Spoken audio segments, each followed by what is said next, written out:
Recording in progress. Good evening. We're going to call the regular town council meeting to order on July 2nd, 2024.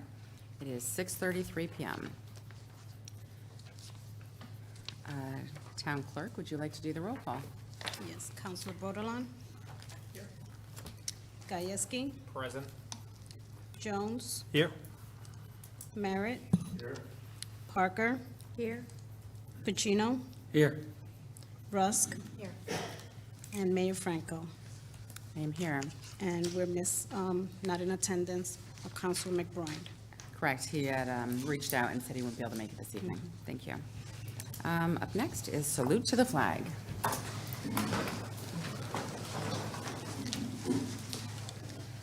I pledge allegiance to the flag of the United States of America and to the republic for which it stands, one nation, under God, indivisible, with liberty and justice for all.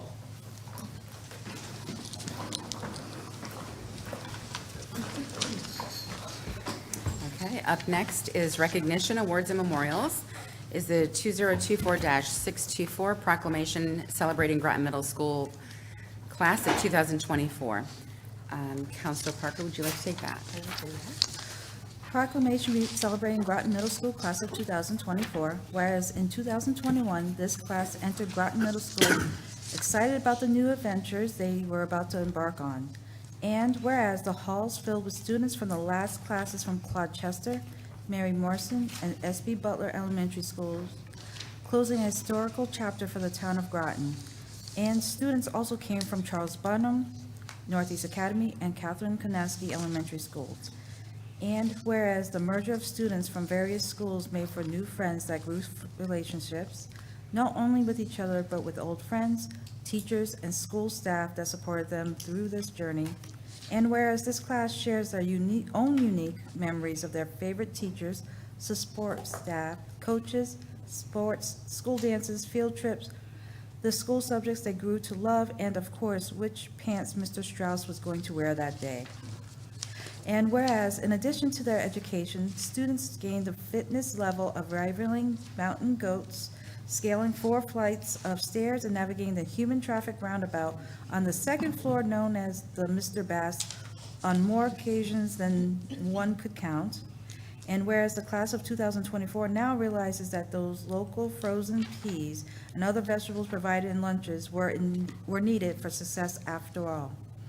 And whereas the class of 2024 is known to be a group of smart, kind, caring, and motivated students that are ready to take on the challenge of the next phase of student life. Now, therefore, be resolved that the Groton Town Council does hereby congratulate the students of the Groton Middle School class of 2024 on a job well done and extends best wishes for the continued success and happiness in this future, dated Groton, Connecticut, this 12th day of June 2024. Thank you. Up next, we have our public hearings. The first one is 2024-508-2, alteration of a scenic route, 1034 River Road. And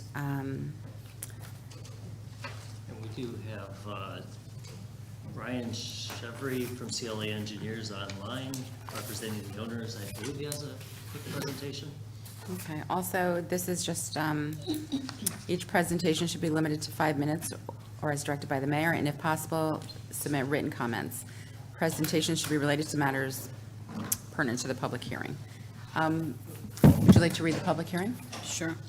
The Groton Town Council will hold a public hearing on Tuesday, July 2nd, 2024, at 6:30 p.m. in Community Room 1, Town Hall Annex 134, Groton Long Point, Groton, Connecticut, to receive comments to consider alterations to 1034 River Road right-of-way in accordance with Article 5 of the Groton Code of Ordinances, designation of scenic roads, dated at Groton, Connecticut, this June 21st, 2024.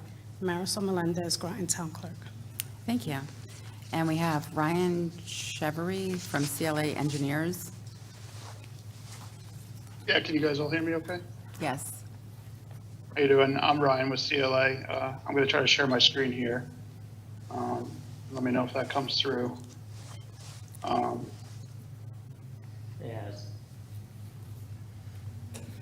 Okay, so we're proposing a change to the River Road right-of-way for 1034 River Road. And it's a pretty minimal change because there's a residential home that was previously on this site that has since been demolished. And the site plan for the new home is utilizing the existing driveway. So we're coming off of River Road in the same place. Can you all see my cursor, or is that, you can't see where I'm pointing? We can. Okay, so about where the track pad is where the existing driveway was, where it came off of River Road. And the proposed changes in the actual right-of-way of River Road are mostly grading to just give us a better approach into the design for this driveway. You can see we have a little bit of a fill contour here to bring the elevation up a little bit higher at the lip of the driveway. We don't propose any alterations to existing vegetation or to the stone walls, which are actually on the property, the residential site, not in the road right-of-way. So we're really limited to installing a paved driveway. It's going to be a little wider than the driveway that was there previously, and doing a little bit of regrading. And that's about it. The goal is to keep the road as it is, and, you know, as the character of the stone walls and everything, to be as they are now. She may rebuild her walls that are on her property, but she's going to do it in the character of you know, other stone walls that are on the property, and they're going to be field stone walls and nicely faced. And yeah, so currently the site isn't under construction, but we've staked out silt fence and erosion control measures so that the contractor can come in and take care of making sure ENS is properly taken care of. The track pad will need to be installed within the scenic right-of-way. But initially what they probably will do is not do any work in the right-of-way until we have approval from the town. So that's the end of my presentation. If you guys had any questions, let me know. Thank you. Would anybody else like to speak on this hearing? I don't see anybody, so we'll close the hearing of the alteration of the scenic road on 1034 River Road. Up next is 2024-466-2, Police Tower Land Lease Agreement. Clerk, would you like to read it? Notice is hereby given that a public hearing will be held by the Town Council of the Town of Groton, Connecticut on Tuesday, July 2nd, 2024, at 6:30 p.m. in Community Room 1, Town Hall Annex 134, Groton Long Point Road, Groton, Connecticut, to receive comments on a proposed lease with Phoenix Partnership LLC to utilize and take over maintenance of town-owned communication facilities, which include 2 existing communication towers. The leasee would have the ability, following Connecticut Siting Council approval, to increase the height for the taller of the 2 towers from the existing 140 feet to approximately 150 feet. Dated at Groton, Connecticut, this June 19, 2024. Marisol Melendez, Groton Town Clerk, and it was also on June 26. Thank you. Up first, we have Tom Olson.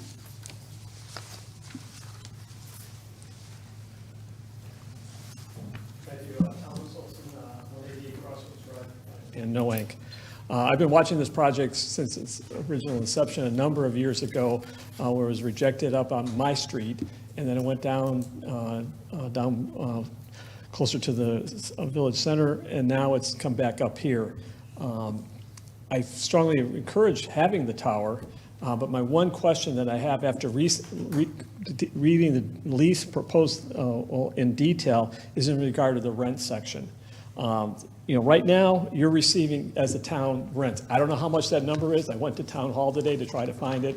Couldn't find anybody that would know that number. That said, I know you're receiving some funds. as a lease, just because it's in here.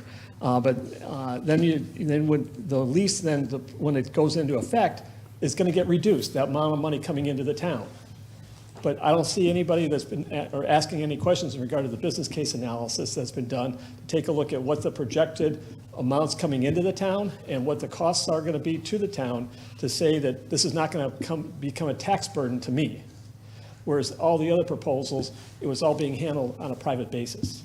So I see a potential impact, but I have a potential impact, but I wish from the town council, you guys take that in consideration as you're going forward with this, to be able to have a clear understanding of what the potential impacts from a financial perspective are, and maybe demand a business case analysis be proposed relative to what the proposals in the current proposed lease are. Thank you. Thank you. Would anybody else like to speak on the police tower land lease agreement?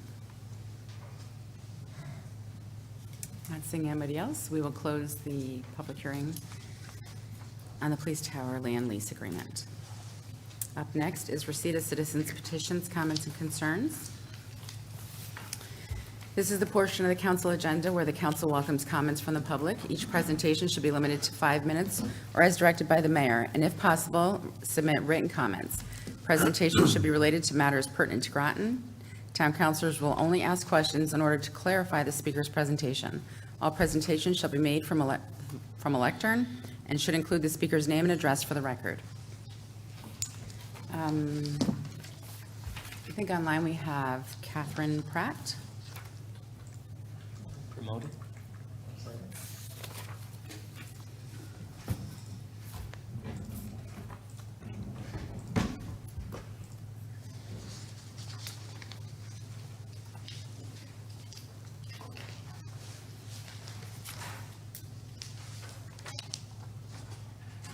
Can you hear me now? Yes. Okay. My name is Catherine Pratt, and I live at 75 Front Street in Noank. I would like to read a letter that was written jointly by me and Richard Boyer, whose address is 112 Russell Street in Mystic. Mayor Franco and members of the Town Council, good evening. We appreciate this opportunity to express concerns regarding the Committee of the Whole's 8-1 decision on June 25th to authorize the town attorney to appeal the Freedom of Information Commission decision to the Superior Court in the matter of a complaint by Heather Sutter and Bruce McDermott against the Groton town manager and the town of Groton, and we applaud Councilor Bordelon's dissenting vote. We fully expected that the Committee of the Whole vote, which is only a recommendation, was not the final vote, and that only the council sitting in regular session has the authority to authorize the appeal. Assuming our interpretation of the parliamentary procedure is correct, we urge the town council not to authorize an appeal and instead to direct the town manager to comply with the FOIC's order forthwith and to provide the records at issue to Sutter and McDermott. The complaint to the FOIC followed the town manager's failure to fully respond to a Freedom of Information request pertaining to the publicly stated opinions and advice of the town attorney and the opinions of the zoning official on the important issue of short-term rental regulations. In their final decision of May 8th, the FOIC resoundingly rejected the town's claim that the requested documents were exempt from disclosure based on the attorney-client privilege. The FOIC found that any such privilege was waived when the town attorney opined in a public meeting of the Planning and Zoning Commission on June 15th, 2022, that short-term rentals were an allowed residential use under the zoning regulations of that time, and his comments were published in the meeting minutes without any objections. The town should not waste even more taxpayer money by pursuing an administrative appeal that appears, based on the available information, to be futile and frivolous.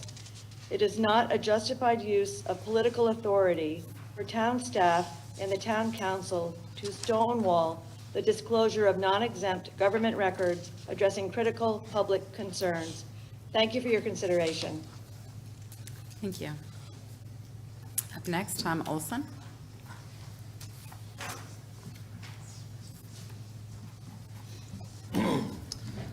Thank you. Thomas Olson, 188 Crosswinds Drive, Noank. Tonight, I'm kind of continuing comments that I made to the RTM in June in regard to the discussions relative to the Board of Education. As a former government employee, I feel strongly that the Board of Education has not met the law, the standards of the Connecticut statutes relative to informing you as a town council well in advance of when they're going to need money.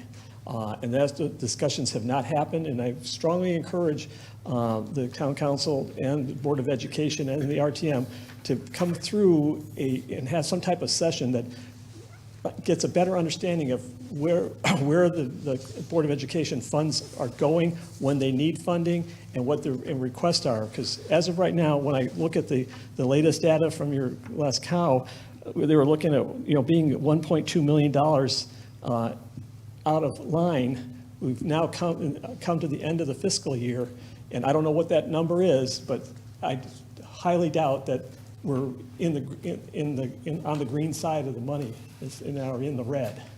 There was a number of issues that were presented throughout here in the processes of coming to the budget, but I think there's generalities that in not having more detail and more fidelity to the bookkeeping that's being done by the Board of Education and the communications that when they need money so well in advance, because this is a critical thing that the state gives you a law that says you can't go in the red and shift money, but you can still shift money around.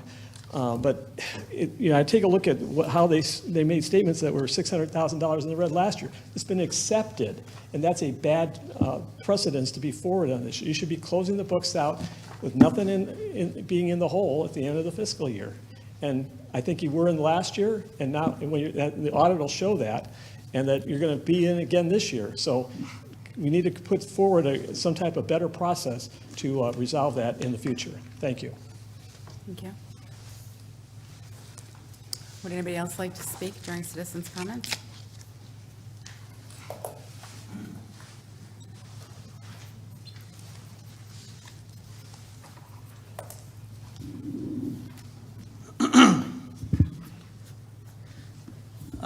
Ian Thomas, 24 Jefferson Drive. Full disclosure, I am a member of the Board of Education.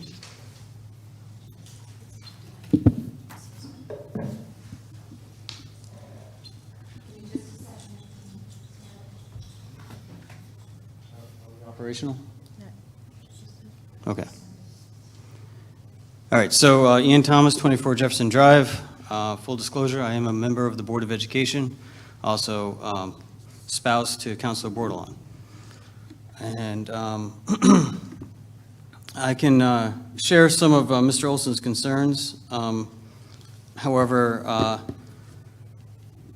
under the advice of our attorney, we're not going to discuss these matters publicly until such time that we feel that it's prudent. I did approach the board, the council last week. Consensus of the Board of Education encouraged me to come and speak when the agenda item was not removed as per our request. I was not allowed to speak. So at this case, I'm going to let some other people speak for me on that matter for the moment. I would encourage Mr. Olson to come to the Board of Education meetings and speak, share your concerns, send your letters, send the email. We do have a budget, ad hoc budget procedure committee that's looking a lot at the critical issues. So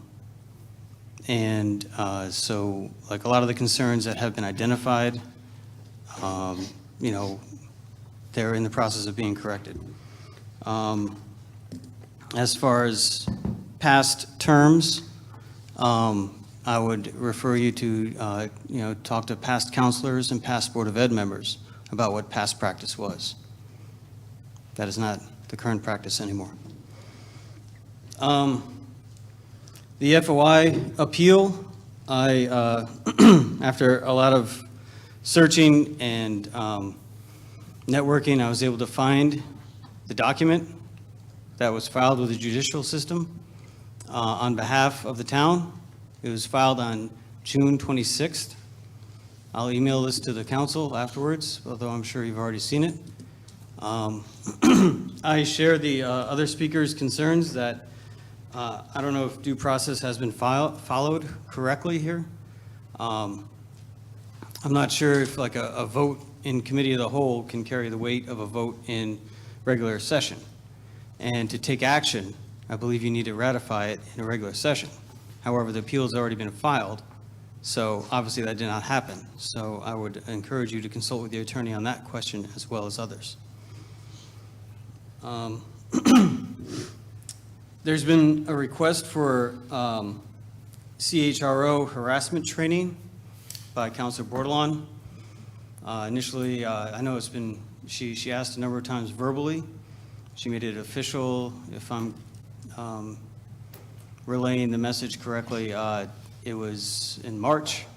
It's been well over 90 days since that request was made. There's been no communication that I'm aware of to the counselor about dates and times or when that would happen. But if it did happen, if it does happen, I would encourage you all to conduct it at a similar time and location as you do the meetings here, and make it a meeting. Make the process public, because I think everyone would benefit from seeing the training unfold and what harassment and bullying looks like in the workplace. I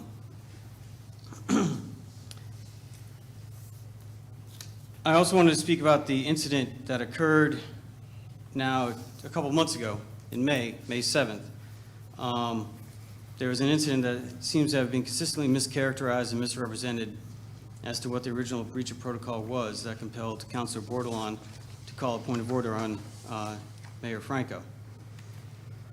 There was a referral and a couple of statements that came afterwards that based on the moderator of the RTM, and now has become a referral by Councilor Gajewski into changing the rules even further. However, in the referral, Mr. Amboise states that Mayor Franco passed along communications in a respectful and courteous tone, asking for all councilors to come up with solutions to specific items brought up during communications. This is not an accurate depiction of the situation. The recording will show that the injection of Mayor Franco's opinions and narrative that Bordelon found objectionable and out of order actually occurred during the section of the meeting labeled Committee Reports.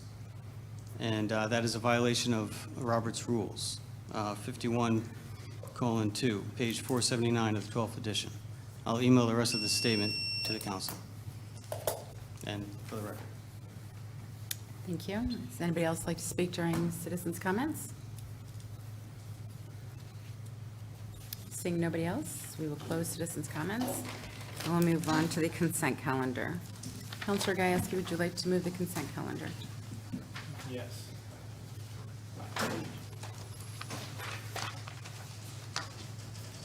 Resolution accepting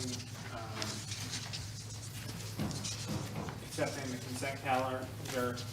Item 2024-572, March 27, 2024, June 4, 2024, and June 11, 2024 meeting minutes. Items 2024-112, 5 special trust fund contributions, June. Item 202503, 1 miscellaneous and ad hoc reappointment, SCRRA. So moved. Second? All right, moved by Gajewski. Seconded by Parker.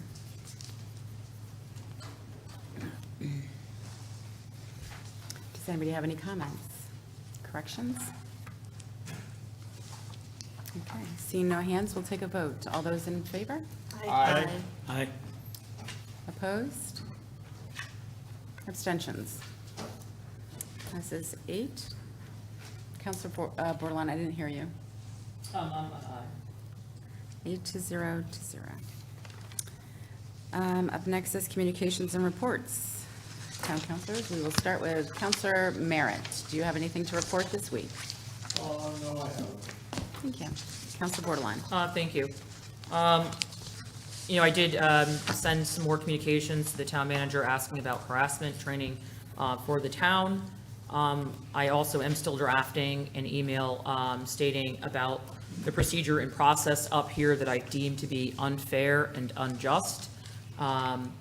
It is, important to note in the thing that I'll be sending, the ruling, if a person asks to overturn a ruling, just because they don't get the support doesn't mean that it's not a factual or a meaningful ruling. That should be clear. The second thing is that it takes 2 counselors to request a rule change, which also is also just, limiting discussion and not properly allocating people to execute their rights as an elected official equally up here. So I will be sending those things out. Again, a lot of the things I'm speaking about is body language and tone when I'm being called upon. It's not fair and equal. And what else do I have? So I will continue to send forth those information. I do have concerns about the way some of the misinterpretation and things are being written, so I will be drafting all that up. I also sent an email about proclamations. We did one for middle school, we didn't do one for high school, so I'm asking that we treat that just as equal. So I would love to see, I can draft it. I sent the email requesting that. I had people reach out to me about SB Butler School, Board of Education, concerns with the FOI. Let's see, people did reach out to me about the tower, concerns with the budget and the way different monies are allocated, questioning some of the money that's coming in that's allotted for education, if it's going in the right path, people asking about the non-lapsing fund, and I think that it might be all that I have today. Let me just make sure. Yep, that is it for now. Thank you. Thank you. Counselor Pacino. Thank you, Madam Mayor. I have nothing to pass through. Thank you. Counselor Rusk. Thank you, Madam Mayor. I received the emails that everybody else received, and additionally, I wanted to say thank you to the NAACP. I was able to attend the Freedom Fund dinner on Friday night. Thank you to Councilor Parker for giving us that information, and I attended also with Councilor Gajewski. Thank you. Counselor Jones. Thank you, Madam Mayor. This Wednesday, I attended the Community Resilience Building Workshop. It was held here in the annex. It was a terrific event run by our planning department. Big congratulations to our resiliency director, Megan Granata. She did a fantastic job. And we had probably 30 people, something like that here, broken into different groups and discussing and working on information for the upcoming resiliency grant that they're trying to put together and the report. So that was a terrific event, and it was really nice to see lots of new faces that we never see here. I don't know where she found all these people, but she must just keep a list and brings them forward. And it was terrific. Lots of great discussions. I also volunteered at the United Way food bank in the city. Thank you. Counselor Gajewski. Thank you, Madam Mayor. As previously mentioned by my colleague, Councilor Rust, I received the same emails as everyone else. I did attend the NAACP Freedom Dinner. Thank you to Councilor Parker for forwarding that to the whole council. It was great to attend, and it was super special for me. Dr. Grenier was one of our former school superintendent here in Groton, was one of the recipients. Dr. Grenier has been a long family friend, and dating back a couple of years ago now, when I was still a student at Fitch High School, Dr. Grenier expanded the student representative role to include student reps in committee of the whole meetings, and that is where I learned how the town budget process works.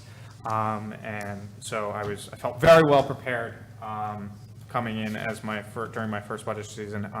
Dr. Grenier was recognized for his work with the More Than Words Club, which is a social justice group that educates students in local area high schools of how to be initiative in social justice. And it was awesome to see him be recognized, and I want to congratulate him myself in public. And thank you for all the work he has done in our town.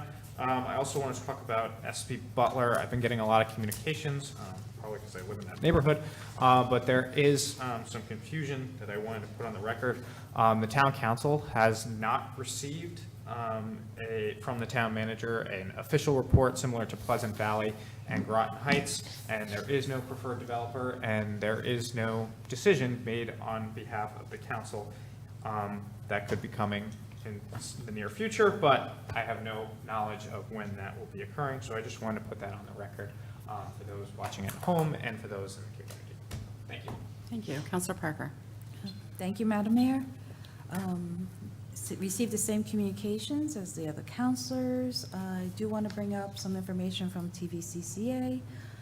They have been selected by the Eastern Connecticut Health Collaborative to serve as an administrative home for the Family Bridge Program. It's a state-sponsored program that was originally piloted in Bridgeport, and it's expanding down to the Norwich-Wyndham area, so TVCCA will be doing that.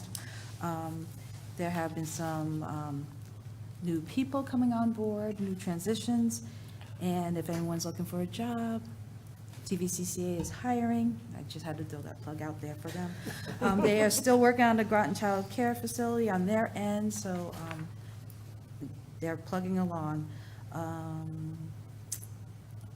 And congratulations to all that was at the Freedom Fund dinner, and also to the ones that went to the Connecticut State dinner. Representative Baumgardner was recognized, and a few others. Ms. Nixon Moore from EB, and I want to say congratulations to all representatives across the state. So that's all I have to report. Thank you. Thank you.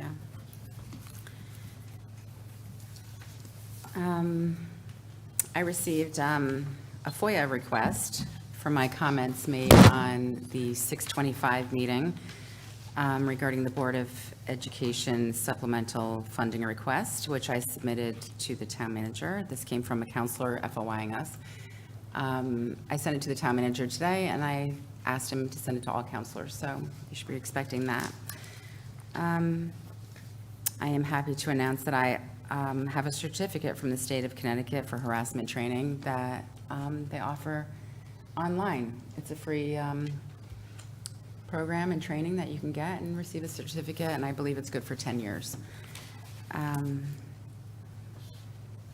would also like to note that I have also read some comments regarding the SB Butler neighborhood on some social media posts, and I would like to also clarify that the council has not entertained any proposals for that property as well.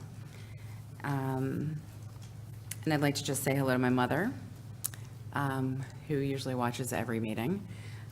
She had surgery today for her second bout of breast cancer, and I went and visited her right before the meeting, and she's doing really well. And so I just want to say hello and wish her well and best wishes. So moving on, we have the clerk of the council. Do you have anything to report? Nothing to report. How about the clerk of the representative town meeting? Okay. Their July meeting is canceled, and the next meeting will be August 14th at 7 p.m. Currently, we have 2 people that are interested in filling the vacancies, one for District 1 and the other for District 5. And should that go through, we would only have 2 vacancies left in District 4. Thank you. Town Manager Burt. Good evening. Not a whole lot to report. One, I participated in the resiliency workshop, and I agree it was excellent. It was really well done. Annual audit was filed this weekend, so under the wire for the 6-month mark, so I'm happy with that.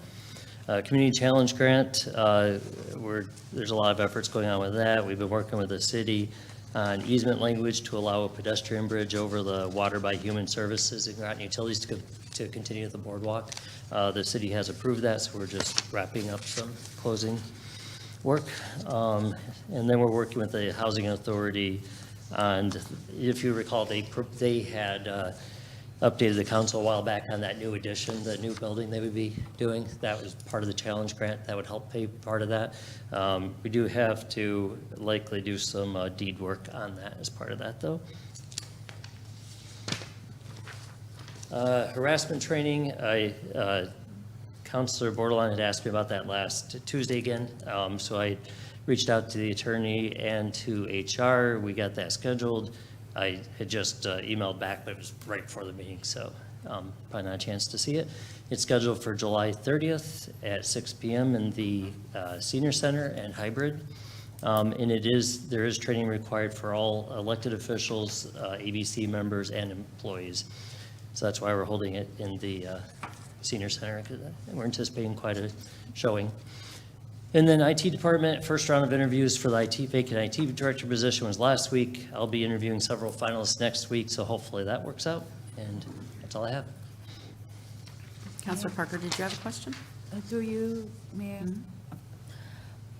Required for elected officials, what if I take it at work as a part of a municipality? Does that count? If you send it to me, then we'll check with the attorneys and HR. Okay, thank you.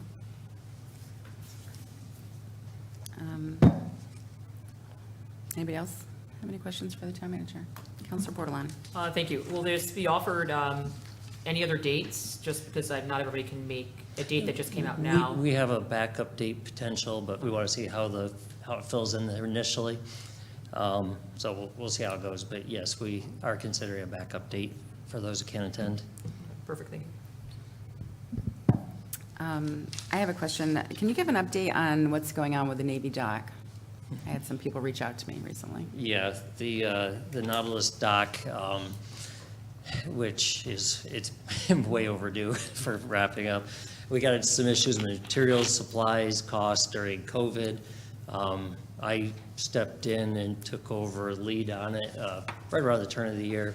So I've been working with getting, and to refresh people's memory, some people might not have been here, we received about ballpark 780,000 of that ballpark for a port grant to do the dock. It would be at the Submarine Force Museum, and the water taxi would be able to pull up to it and load and unload people.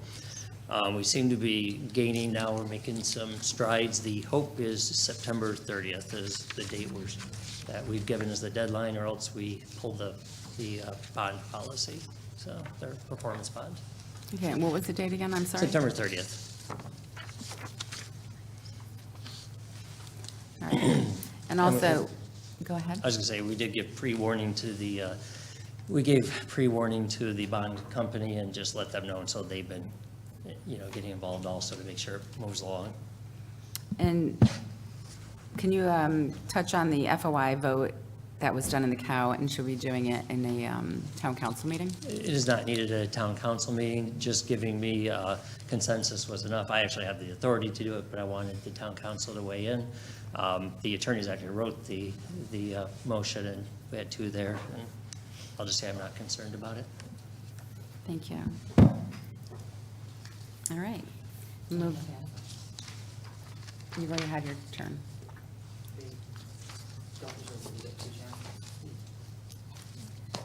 Counselor Bordelon, go ahead. I just had a quick question through the mayor to the town manager. Just checking the status of our human services funds that we allocated. I'd like an update or a timeline when that's going to actually come before the council to discuss. I know it was brought up during the budget. And then my other question was the ARPA funds.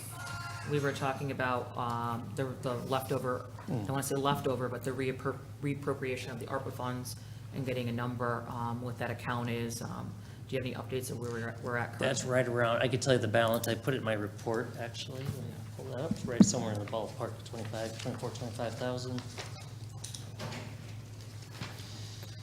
24,638 is the current balance as of last Friday. And in terms of human services fund, that falls within the, so unless I missed something, human services has designed how they would distribute that, but I'll send that out to the council. I'm sorry, I didn't hear what you said. The human services fund, the human services put together, right now it's unrestricted, so they put together some parameters on distributing and what they thought it could do with, to make the money go reasonably for a while, so I'll send it to the council.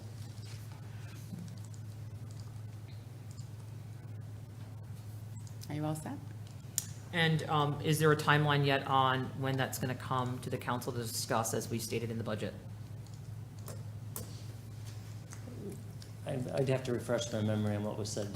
It was, we weren't going to allocate the funds now, but at any point, we could look at having a meeting to discuss how we sorry. want to allocate them. I apologize. I was thinking the new Human Services Fund in the Human Services Department. That's separate. That's the Affordable Housing Fund that we, when things come up, we would allocate. So they're two different things. Right, so are we planning a? Well, we haven't had a agenda item? request yet. Last I knew, I thought it was kind of as requests come up, you would consider them. If the council wants to direct me otherwise, feel free. All right, thank you. Thank you. All right, committee reports, Committee of the Whole, Mayor Franco. So I wanted to respond. It was mentioned tonight that we should do a proclamation for the high school. That would be very nice. Just to be transparent, the council did not receive an invite to the high school graduation this year, so there was no proclamation. And that council had received an invitation to the middle school, and that's why a proclamation was completed. Moving on, personnel and appointments. Chair Jones. Thank you, Madam Mayor. We will be covering that later on in tonight's agenda. Thank you. Rules, Counselor Parker. Thank you, right on time. So we will be having a meeting. I'm waiting for counselors to give me a good date to discuss the referral items that were brought forth regarding the incidents from May and some rule changes, potential rule changes that will be discussed at the meeting. So as soon as I have a date, I will let the council know. Thank you. Public Safety, Counselor Rusk. Thank you, Madam Mayor. We will be meeting on June 16th to discuss old business, so business that we've already started, and then plan another meeting, hopefully in August, to discuss the ambulances. All right. Counselor Gasky. Point of June 6th or July? July, I'm so sorry, July. I- I'm not quite there yet. July crept up on us pretty quickly here. Yes, my apologies, July 16th. Thank you. All right, so we're going to take a recess from the town council meeting and begin the Committee of the Whole special meeting, which we all have the separate packet. And it is 7:16. All right, so we're going into the town council Committee of the Whole at 7:16 PM. All are present except for Counselor McBride.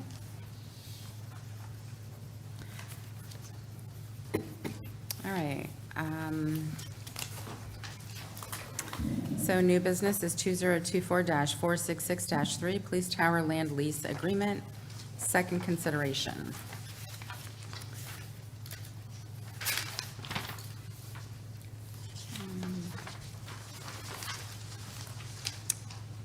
Counselor Jones, do you want to take a motion?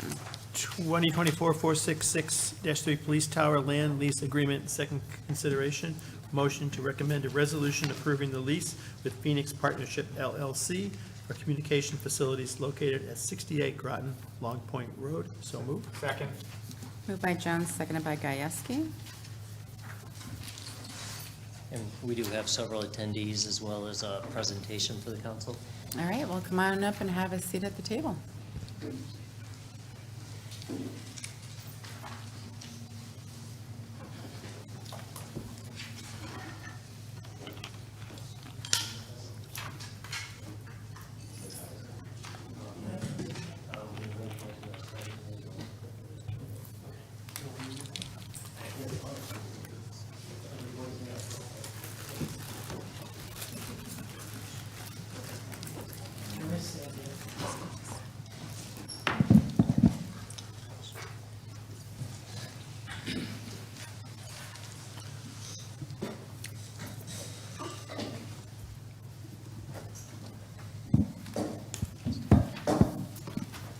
Mayor, would you like introductions before we do the presentation?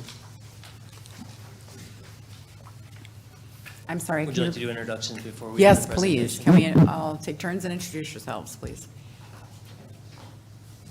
Start at the podium. Start at the podium. Hi, I'm Keith Coppins. I'm the principal at Phoenix Partnership LLC. My address is 110 Washington Avenue, North Haven, Connecticut. Thank you. My name is Doug Roberts. I'm an architect. and I worked on this project with Keith, and my address is also 110 Washington Avenue. I'm sorry, may have to repeat it because he's not at the microphone. Oh, we need a microphone. We don't need addresses, it's okay. My name's Doug Roberts. I'm an architect. My address is 110 Washington Avenue, North Haven. Thank you. Good evening, David Ball. I'm counsel for Phoenix Partnership. I'm with the law firm of Cohen & Wolf PC. Thank you. Good evening, Madam Mayor and Council. L.J. Fazaro, Chief of Police. Attorney Eric Callahan, representing the town of Groton. Captain James B. with the Groton Town Police Department. Thank you. Okay, you have a presentation? We do. If we can pull up the PowerPoint, that would be great, that I sent to Mr. Burt the other day. So in our last meeting, we were asked to do a couple of things because there's an existing tower, obviously, at the police department next door. There's actually two. And our proposal was to do some upgrades to the tower to accommodate not only the town, not only the police department, but also the installation of dish network. So the first thing we were asked to do was, the tower currently is at 140 feet, and our request was to, what's it going to look like at 150 feet? Back when the tower was built, I want to say 20-something years ago, the tower was approved at 155 feet, and it was FAA approved at 155 feet. However, we've gone ahead and updated the FAA information, which we should receive that sometime this month. But the first slide will show what it looks like. Next one. This is just a location. Next one. This is what it looks like now. That is what it looks like, what was approved at the FAA back when the tower was originally built, but they didn't build it to the fullest extent, to the fullest height that was available. So that's what it's going to look like now with dish on the top. The smaller tower doesn't change. You can go to the next slide. And that's existing now, and the next slide will show the existing 10-foot extension to accommodate. The reason that we're extending it 10 feet was so that dish was originally proposed to go lower in front of some of the town antennas. Our goal was not to have that interfere with the town antennas. So because of that interference, we decided to increase that height since we had the extra height to go because it was approved by the FAA. The other question, the other request was what's the power density? And I don't want to get into the details of the power density calculations, which is the maximum permissible exposure of the tower. The tower has an exposure currently because it has AT&T, it has the town, it has Verizon, and it has two other, I think it has a state on there as well. So we went ahead and did a maximum permissible exposure to what it would be with dish on it and any of the new antennas that were coming on for the town with the police department upgrading some of their equipment. So if you go to the next slides, it's going to show the MPE. And we had an RF company that's all they do is RF work, radio frequency exposure work.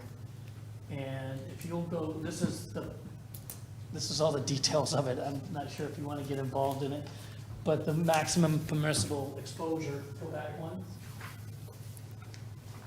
with all the antennas and all the radio frequencies coming off the tower existing and future of what we know of today, of the 100% of what the RF exposure can be, our exposure, the exposure that's going to have is going to be only 9.33%. So I think that's the number that we were kind of looking for, that the town was looking for. If we add another antenna or we add another height to it, that's what it's going to be. It's still well below what the FCC requirements are looking for. If you have any questions about what we're doing, I'm happy to answer those as well. Thank you. Does anybody else have something to say before we jump in? We're good? All right. Anybody have any questions? Counselor Bordelon. Thank you. Thank you for the answer to those questions. Those were actually my 2 questions that I had asked, so I appreciate that. The only downside, unfortunately, is I didn't have time to review it before the meeting, so I don't have, it was not in our packet. So seeing it tonight, I'm processing it, but it doesn't really give me the space and time to do my own looking at it to understand what was just presented in a snapshot. So I asked that if we could have that through the mayor to the town manager, ask that that be sent to us, to the council. And in future, if there is any additions or answers, it's nice when it's added, because I start reading this on Thursday night. So that's when we get our packets. And so, that was quick. I couldn't read all the detail. So, but I do appreciate you providing it. So with that, it looks like it's a modest increase overall. I guess my questions, through the mayor to the town manager, Mr. Olson had proposed some questions tonight under public comment under the, not public comment, under the,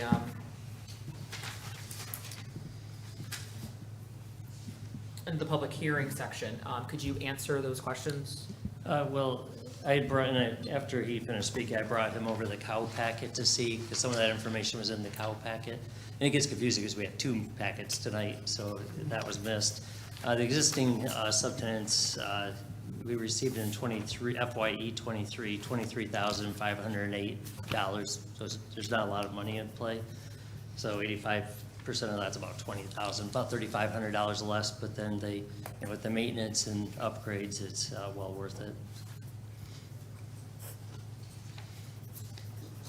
And 60% of any new negotiated leases, so later we could, or rent increases and new subtenants, so there's some opportunity for some more money in the future. So we collected $23,000. With this new change, what would the number go to next? Well, right off the bat, it'd be anticipating no other changes right off.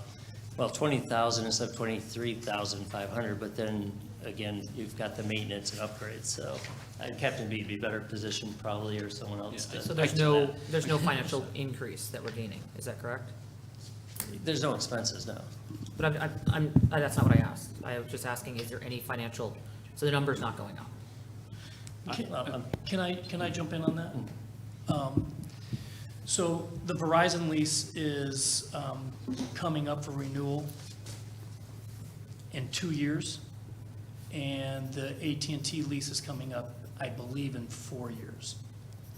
Our goal is to, and I've had conversations with them, they need to upgrade some of the stuff for their equipment as well. And when we do that upgrade, we will increase the rent to them to bring it up to today's standards. So there will be an increase in rent to the town beyond the $23,000 that you're receiving now. May I add one point too, just for clarification as well? Something that shouldn't be lost on the council is, in addition to that, although there may be a modest reduction in what we're gaining in revenue currently and a potential for increased revenue, the cost for improvements and maintenance over time is in the many thousands of dollars, which is no longer a burden to the taxpayers of the town of Groton, right? Those improvements that will have to happen on that tower at some point in time are going to be handled with this upgrade, and the maintenance that goes forward during the course of this lease will be handled by the tenant rather than the town. So that's a savings to the town. So just kind of compare apples to apples, there is a little bit of reduction in what we get now, which is somewhat, I don't want to call it negligible. $23,000 is a good chunk of money, but we don't balance the town's budget on that, right? That's not a significant revenue to the town. But the increase in the benefit that we get will be in the maintenance and the upgrades of the tower. That won't be the burden of the town itself. And if I could, that point's very well taken. If I could just add to it, hopefully you can hear me. Usually my booming voice, people tell me not to talk so loud. There are a few benefits to the town, one of which was just explained, which is the maintenance costs going forward will be incurred by Phoenix, not by the town. But separately from that, right now, the town is in the business essentially of managing a cell tower, which is not what any municipality signs up to do. Preferably, you want experts doing that. And so this takes the burden off the town of managing the tower and puts it into the hands of experts. And what goes along with that, when you're managing a tower, there's potential liability, which I'm sure you know. If the lights aren't on when they should be, you're at risk. And when you bring in a company like Phoenix, they're monitoring it 24/7. This is what they do. So the elimination of potential liability to the town, I don't think you should ignore. That is a tangible benefit going forward.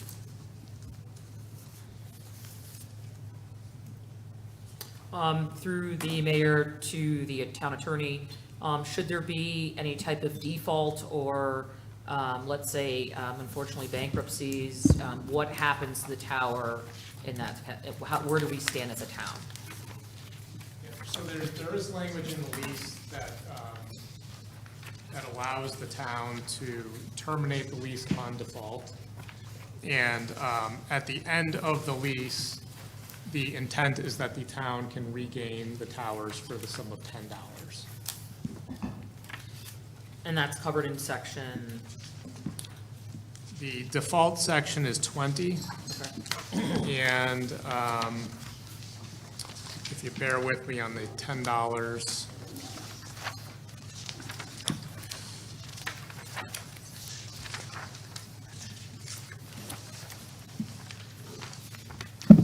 that's section 11 at the bottom. okay, so that protects us against any bankruptcies, clearly stated. Well, I don't think it frames it as you've asked the question, but if the lease terminates because of a default, which would include bankruptcy if the Phoenix is unable to financially perform, then the town regains the towers.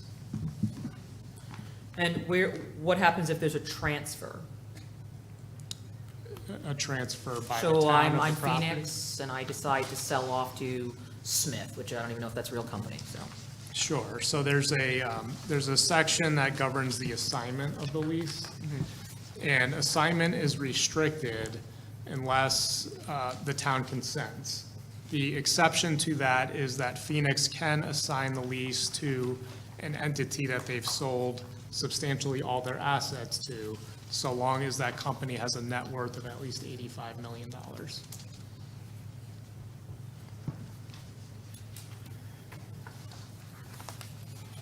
Okay, thank you for clarifying that. So, so there's, even though the net worth of however much you just stated, I apologize, I didn't catch it all. There's no 85 million. renegotiation back to us to discuss if we want to proceed with that company. We just kind of get stuck with whoever. Am I understanding that correctly? Well, it has to be a company that has purchased substantially all the assets of Phoenix, which would mean it's a company that is sophisticated in managing cell towers. And it has to also have the financial wherewithal to comply with the lease, which is why the 85 million net worth threshold is put in there. I guess and I speak only for myself. I mean, net worth is one thing, and, you know, but we should have the power to make sure that we want to negotiate with that company as a town. It doesn't matter how much they are worth. There should be something, in my opinion, written in there to bring it back to the table, saying that that option is available, but it's upon acceptance of the town government. What if the company that it's transferring to is not in good standing, in our opinion, or now we're stuck, right? So I just don't agree with that piece. I guess maybe if you could answer more to that. Can I just interject one thing? Just to interject that Then, of course, the company has to get their, they're investing a lot. They have to get their money out of it. They have to know they can continue on into the future. But if that new company doesn't meet the parameters, again, you have the default section. So it's not really a concern of mine anyway. Well, for me, it's a concern, and I'm only one voice, but I'm just putting it on the record.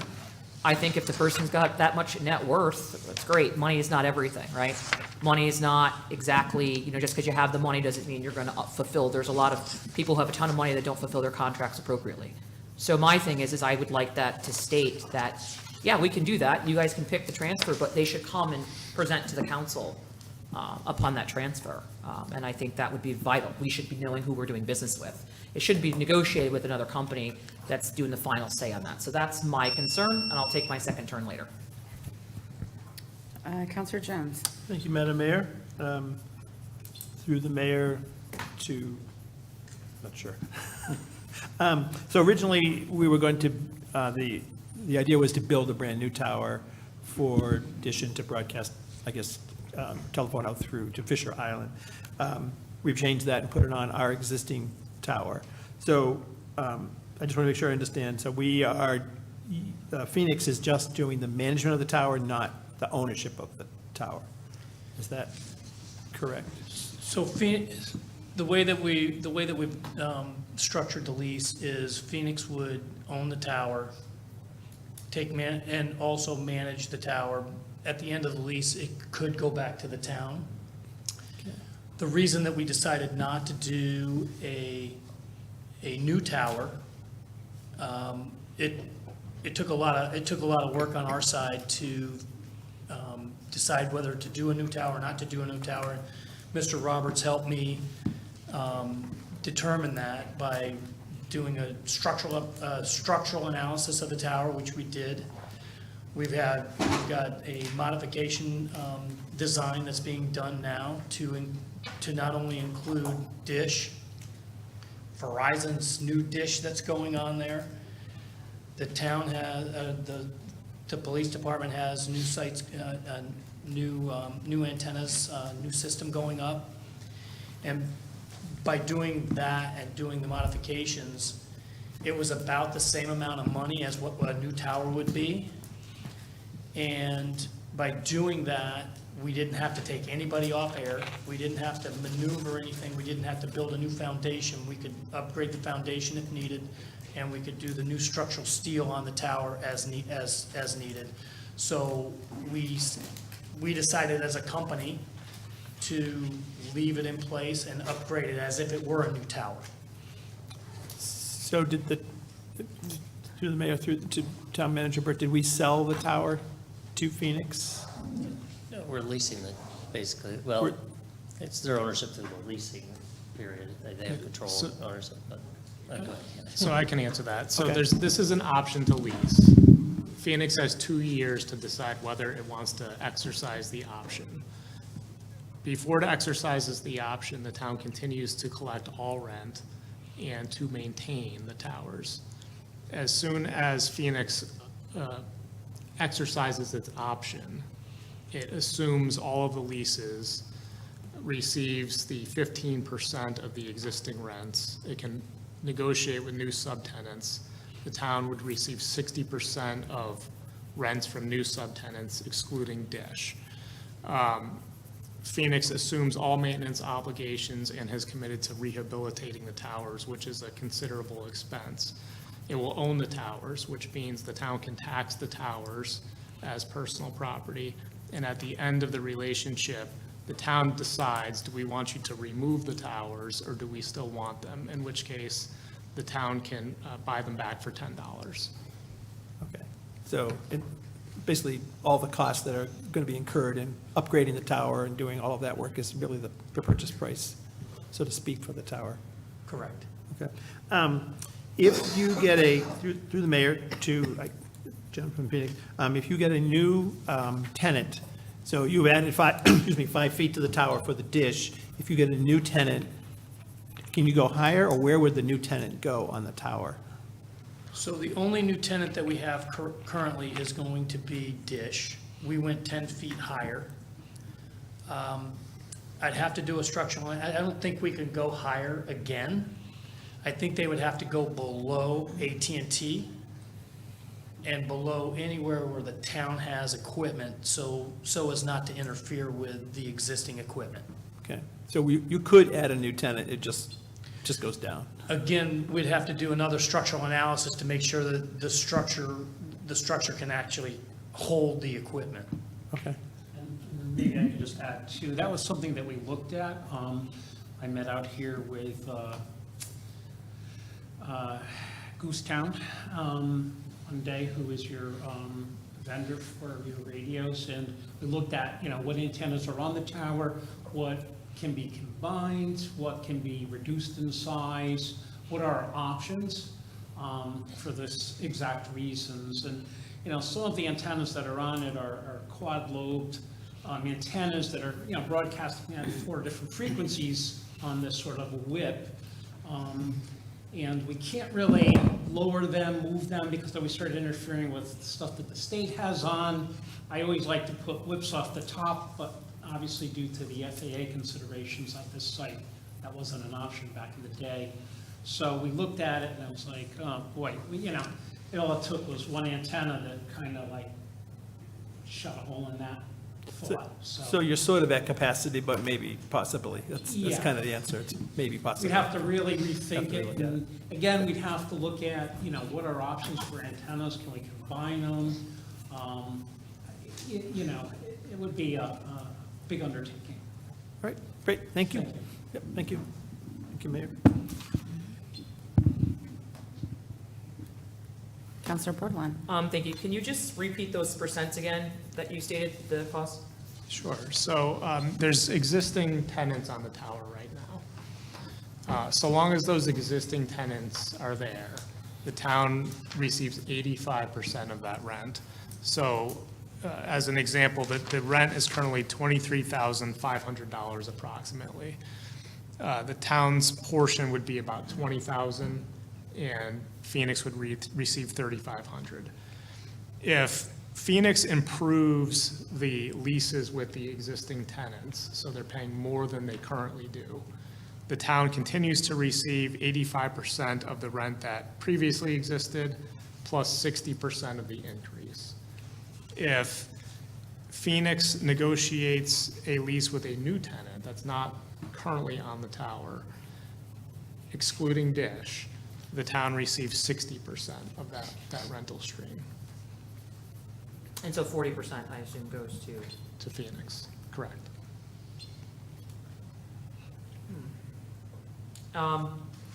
So we're leasing it for 2 years with the option to buy? No, what it is I'm confused. it's an option to lease. So they don't lease or own anything until they exercise an option.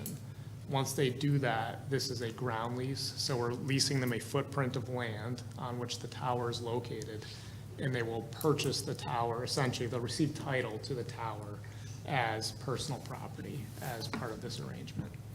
So Effective immediately when it's passed. That's correct. So the towers are personal property, and the footprint of land is the ground lease that's being leased to the Phoenix. And is there any taxes involved with the leasing of the land? So the way it's written, the personal property is taxable to Phoenix. And there is language in the lease that any increase in real estate taxes that is attributable to Phoenix's operations on the property can be taxed to Phoenix.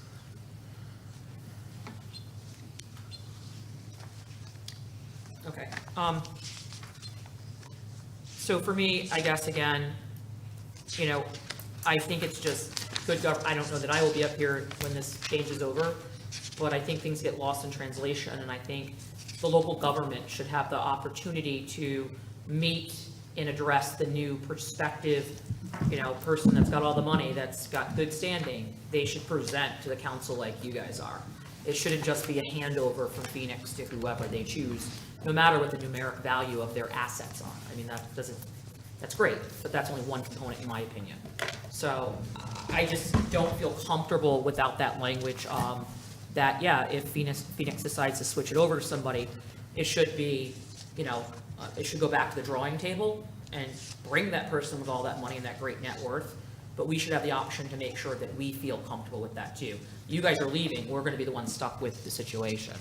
So I guess through the mayor, to the attorney, how could something like that be negotiated in the language? I don't think it really changes much. It doesn't change much for Phoenix. If they're bringing us a good product and a good person, it wouldn't really change. So I guess for the town and its, stakeholder in that, what would that have to look like? Well, there's already language in section 7A that essentially restricts the ability to assign the lease without the town's consent. There's just an exception that's built in there, which is the exception I read earlier. And, you can certainly revise the language to say something different.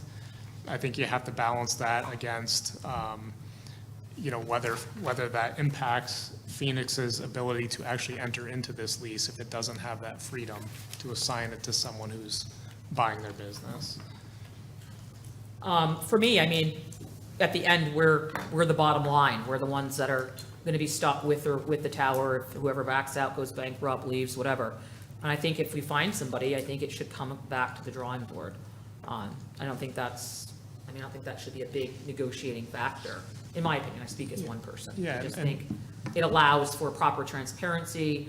I have seen, not here necessarily, I'm speaking broadly, where when things like that are set up, you don't have any chance to do anything under that option that you stated. So that's my concern. So why wouldn't you want it to be a little bit more, the town that is responsible for the tower currently, why wouldn't you want it to negotiating back? The other protection, which we mentioned earlier, is if they default.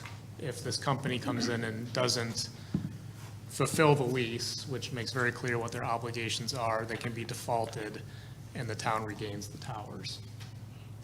And that's under, wait, go ahead. I was gonna let you run, because I let it. Well, okay. That's no matter if the town, so we don't have the option to negotiate who that person is, but if they default, then we can come back in. We can come back, No matter what the net worth and the changeover that happens. Right, so there's a procedure to default them, and if they don't cure the issue to comply with the lease, then there's a termination provision, and upon termination of the lease, we can purchase the towers for $10. Yeah, I personally think, to the town attorney, what language would have to be in there, just a simple word change to make it state that you'd want to have it be represented to the council. Even just present it, even if we don't have a decision, I think they should come before us. We should know who it is, in a formal manner. So how would that have to look?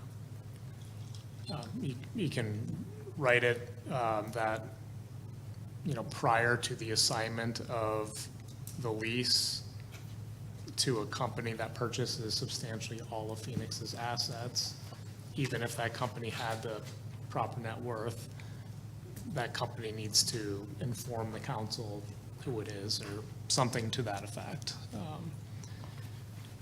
If you're not requiring, the ability to consent to that party, but you just want to be informed, we would write it in that manner.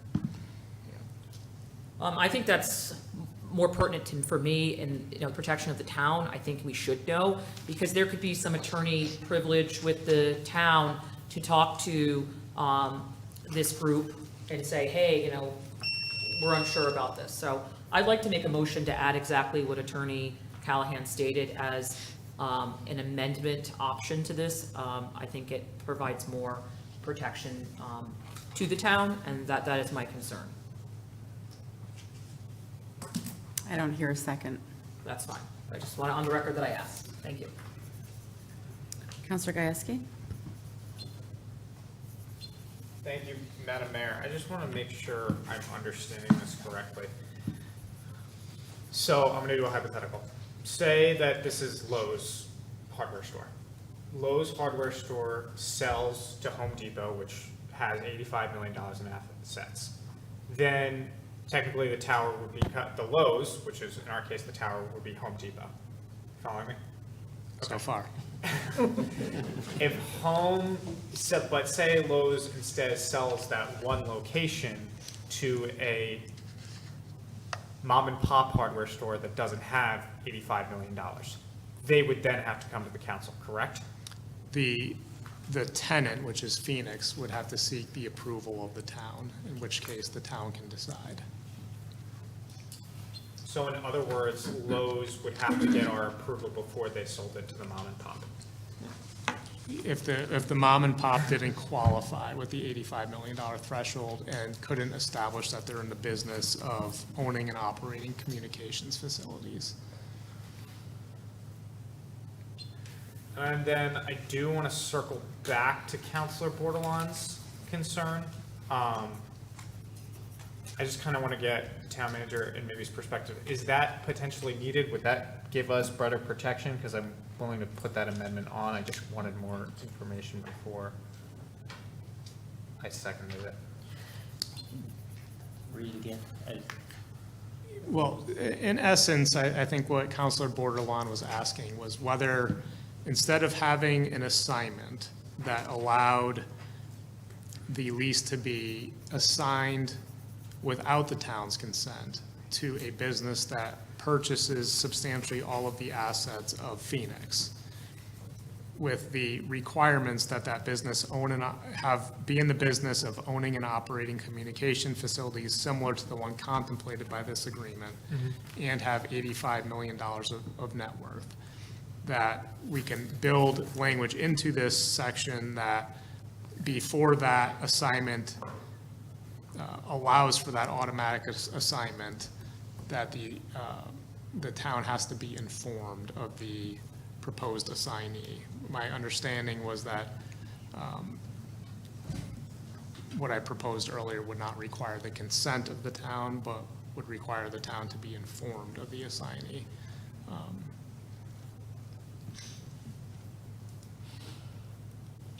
So, through the mayor, I just want to make sure I'm following you correctly. My understanding is that if they were to sell to a separate company, they'd still have to inform the town if it's $85 million, but we don't have the option to back out. Correct? That's correct. So they have to inform the town so the town can actually analyze, does this company own and operate facilities such as this one and have this net worth? So the town's gonna have to understand that information before it can decide whether the lease has been complied with.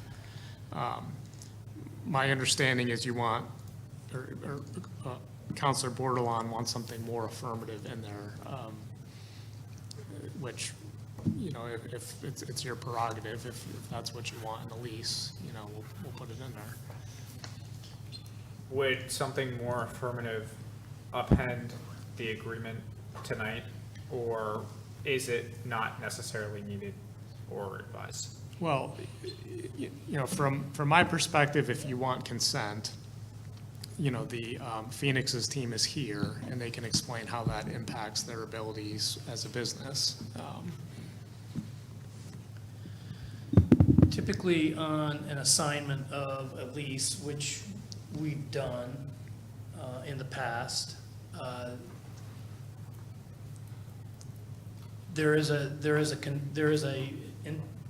we inform the current owner, our landlord, which would be at this point the town, and the prospective buyers looking at the leases that are current. I don't see an issue with,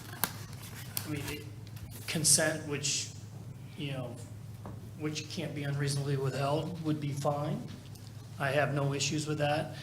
I'm not sure what you're looking for if somebody comes in from another tower company to sit here and talk to you about the same thing that we do. There's several tower companies out there that do it. But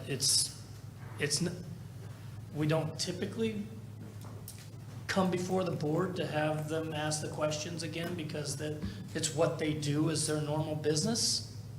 But, I mean, I don't have a issue with putting something in there that we inform the town and you guys can do your homework on the company that we're working with. I don't, we're not trying to hide it. I mean, it's something that is done all the time. As a matter of fact, AT&T, SNET used to be, back in the day, I've just dated myself, SNET went to AT&T. All those leases were assigned to AT&T. And some were informed by letters, some were informed by, some didn't need to be noticed. Some needed consents. So those consents, we can certainly put a consent in there. If whoever we sell to, we need your consent, I'm okay with that. If that would satisfy your concern.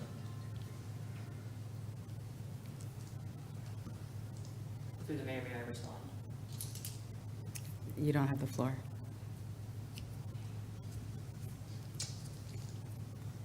I yield back, Madam Mayor. Thank you. Counselor Pacino. Thank you, Madam Mayor. Through the mayor. This option is if you sold all your assets, not just this one tower. Substantially all our assets, correct? When's the last time you sold all your assets? I haven't sold all my assets. Okay. Would this be an undue burden upon your company if, If we sold one asset, I mean, that's why we were saying put in the consent. I'm but we're not okay talking about one asset. In this scenario, it's all your assets. Correct. So would it be an undue burden? Possibly. Possibly. Because it seems to me that the only thing that's going to change for the town of Groton is who signs the check. Correct. Doesn't matter. I mean, I don't know how many times my mortgage has been sold. You know, just somebody else asking for money. But, yeah, I don't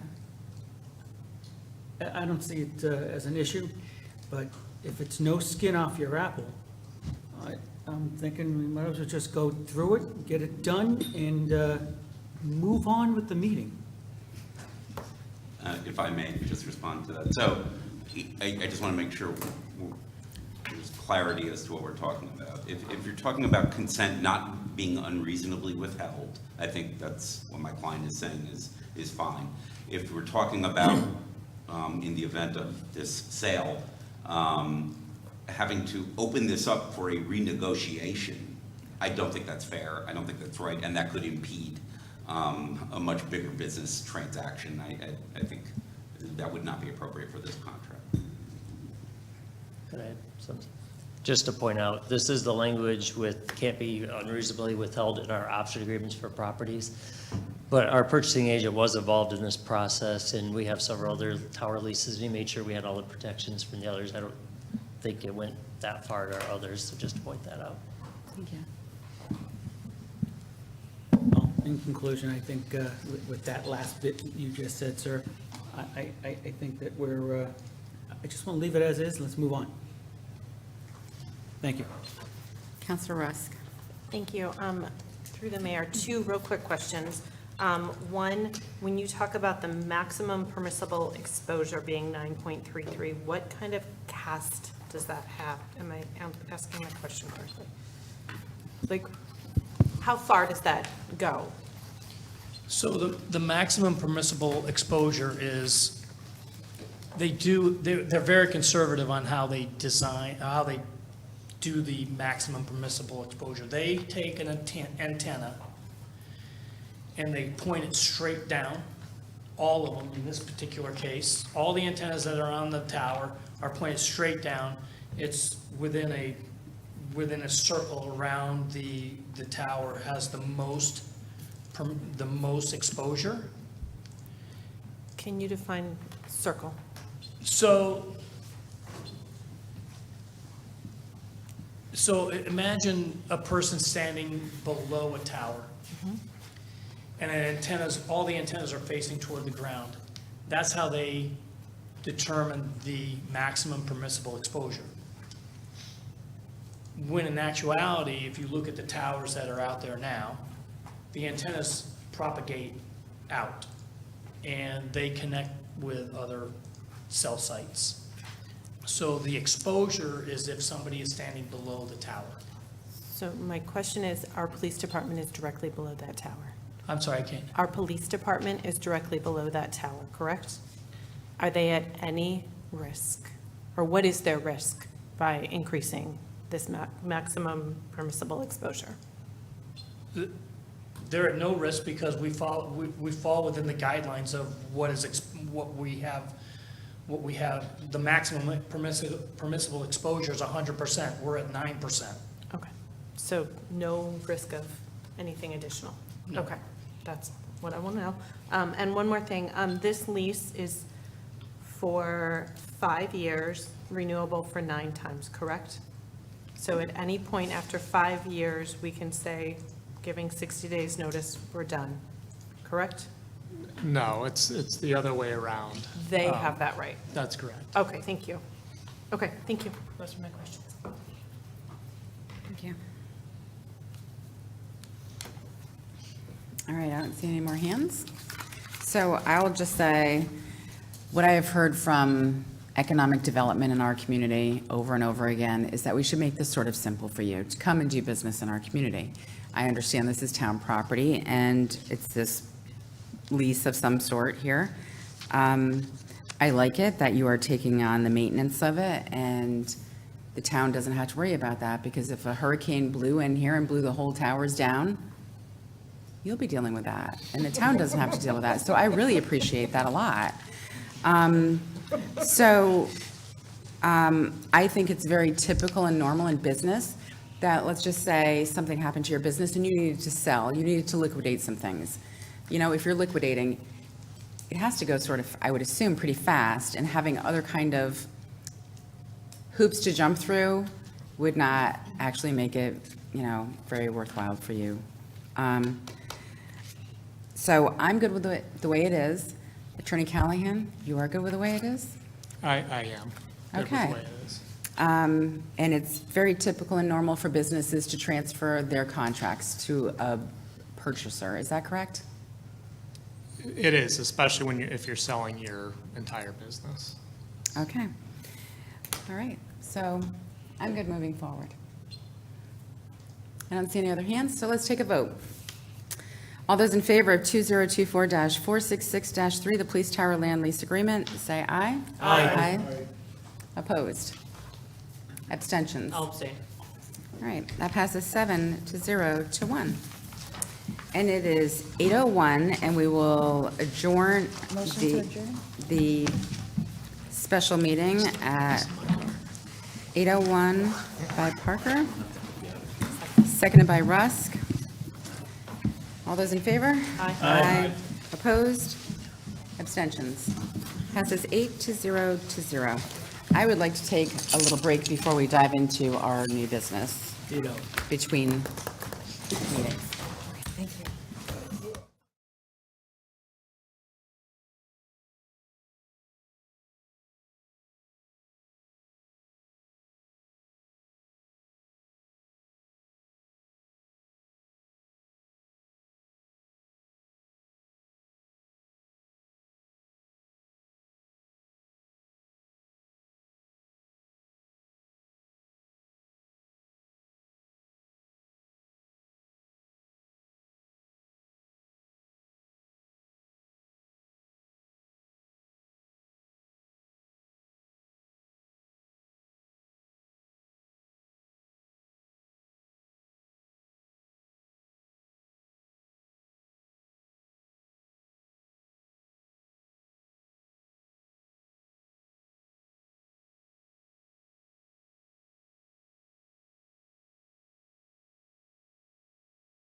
All right, we are back at 8:14 to our regular town council meeting.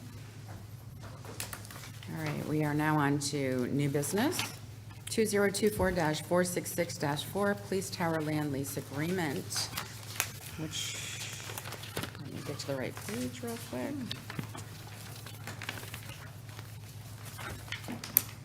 This is on 29. page 29. And Counselor Russ, would you like to take that? Yes, thank you, Madam Mayor. Item 2024-466, Police Tower Land Lease Agreement, resolution to approve the lease with Phoenix Partnership for tower facilities at 68 Groton Long Point Road. Resolved that the Town Council approves the lease Phoenix Partnership LLC for a portion of 68 Groton Long Point Road for use and maintenance of communication facilities. Second. Moved by Russ, seconded by Jones. Counselor Bordelon. Thank you. So, I just wanted to restate my intentions with the motion before. It was just merely to ask for, and it was stated it wouldn't cause any delays. The option, just like when a mortgage change, you get a bit of a notice in that language so that we don't have a decision, but we're notified. And I think that is proper and fair. If the council changes as we're elected, and it's not our permanent positions, it just helps with the understanding of when things transfer. So those are just my intentions with that. It's nothing against development or the use of a tower that we're just breaking even on, and just, they're gonna be covering the maintenance. It was more to open up the lines of communication, transparency, and making sure that we're aware of what developer is going to be taking over that. I think net value is important, but net value is not the end-all be-all.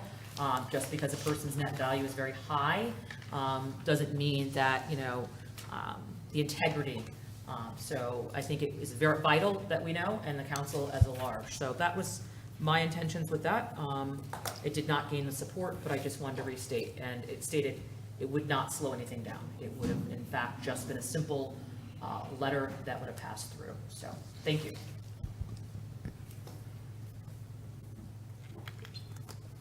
Okay, I don't see any more comments. All those in favor? Aye. Aye. Opposed? Abstentions? Aye. 7-0 to 1.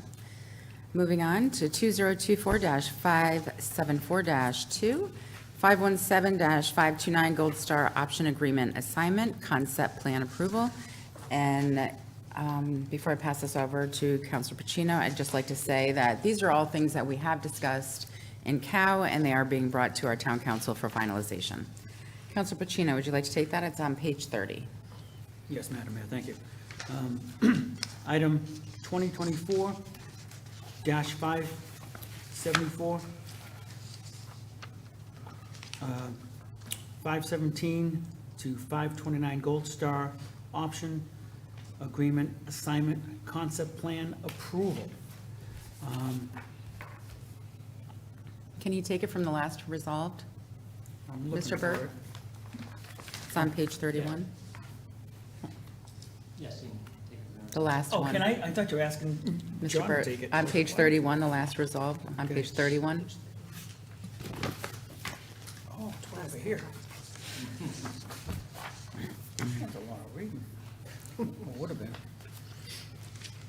Okay, resolved that the town council hereby authorizes the town manager to sign a 12-month extension to the option to purchase agreement with OR Partners, approves the concept plan for the development, confirms the assignability to bona fide multifamily developer, and authorizes the town manager to sign all documents required for the closing of the property. Second, Gieske.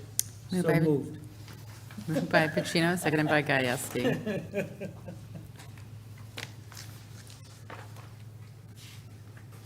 Counselor Bordelon. Thank you. Just want to state on the record again, I probably will abstain from this, not because I'm not for development. I am concerned at the cost of the development and the lack of affordable housing in this particular development. when this came before us many councils ago, and then it switched over. It was not, it was asked, I know at the time, State Rep Baumgartner, former town councilor, was on, myself, asked about affordable housing, and we did not get the numbers at that time. And again, overwhelmingly, the concern for affordable housing still exists, has not been addressed, and I understand that we're trying to meet this need of 6,000, but I'm still not hearing the need for affordable. My concern is that we do meet it by the state level, but we do not have enough housing. When you calculate that, we meet it based on military housing as well as senior housing. When we look at family housing, we do not have enough of it. And that number is, very low. So for that, I am concerned. I think the development idea and the concept so far looks wonderful. I also think that the lack of carbon neutral initiatives on the front end haven't been presented, and that grabs your attention. Not saying that they won't. Again, I challenge those thoughts when they presented as ideas of things that I would like to see, because that's really what our goals of Groton are, and I just don't see them being met in this particular development. So with that, I, look forward to seeing what comes out of it in the next steps, and hopefully I will be in more favor of some of the concepts and green initiatives, hopefully, and maybe there will be an option where they'll consider some type of affordability or affordable housing. So I possibly will be abstaining for that reason, because of the need for affordable housing, to me, is just as great, if not greater, than the need for housing as a whole. Thank you. Thank you. I can't wait to attend the Shovel on the Ground event as a big supporter of this project. And more housing, the better off supply and demand will be, is my objective. So all those in favor? Aye. Opposed? Abstentions? I'll abstain. 7-0 to 1. That passes with Bordelon abstaining.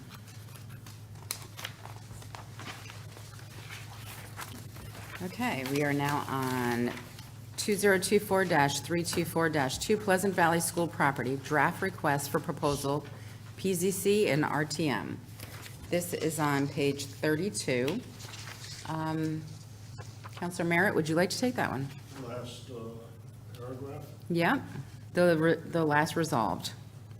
2024-324 Pleasant Valley School Property, draft request for proposal PZC and RTM. Resolved, the town council refers the draft RFP to the Planning and Zoning Commission and the representative town meeting for their review and input. Second. Moved by Merritt, seconded by Rusk. Again, we've had full discussions in Cow on this. Counselor Bordelon. Thanks. I hope to see this come back and have the affordable housing, again, wasn't as high as I think the need should be. Like this property and the other property, they're in commuter transit areas, and I think it's vital that we're meeting that need of housing, and there's a way to do it simultaneously where we're meeting both the needs at once. So I will be supporting this, but I was not happy with the amount of affordable housing that was being proposed, and I'm hoping that more green initiatives are starting to come forward on the front end. As we're building homes that are going to last 50 to 100 to however long, that should be a no-brainer, that should be part of the ask up front, if we really are working towards the environmental side of things. So I will be supporting this, but I'm hoping to see more of that. And this is a great opportunity with a great location for that affordability based on its location. So thank you. Okay, all those in favor? Aye. Aye. Opposed? Abstentions? Passes 8-0 to 0. 2024-497-2, various appointments, reappointments, April, May, and June. This is on page 33. And Counselor Jones, did you want to take this? 'Cause it's your, Thank you. committee. The 2024-497 various appointments and reappointments, April, May, and June. A resolution making the following appointments and reappointments to authorized agencies, authorities, boards, commissions, and committees.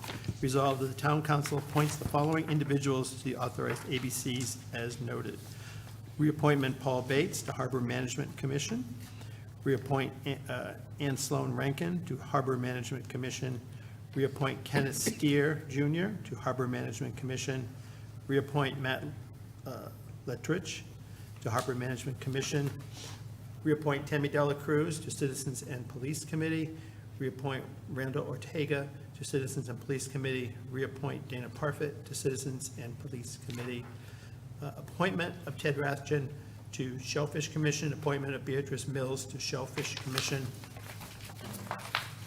Appointment of Lauren Garthier to Planning and Zoning Commission. Appointment of Anna Trusky to Performing Arts Commission. Appointment of Christopher Donahue to Performing Arts Commission. Appointment of Thomas Reddit to Performing Arts Commission. Appointment for RTM Representative Ex Officio Joseph Burrell, Citizens and Police Commission. Appointment of Bruce Falcone to Citizens and Police Commission. And appointment of David Hume to Citizens and Police Committee on those. So moved. Second? Moved by Jones, seconded by Rusk.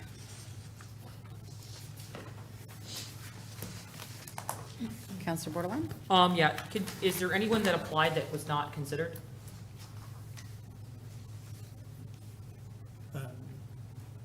No, everybody that applied was considered. Everybody that applied? And I just want to make sure I understand, Lauren Gauthier is an alternate position? I just like Yes, she to is. point, but is alternate? Yes, she is. And nobody else, and so no one else applied for any of these positions? These were, That is correct. thank you.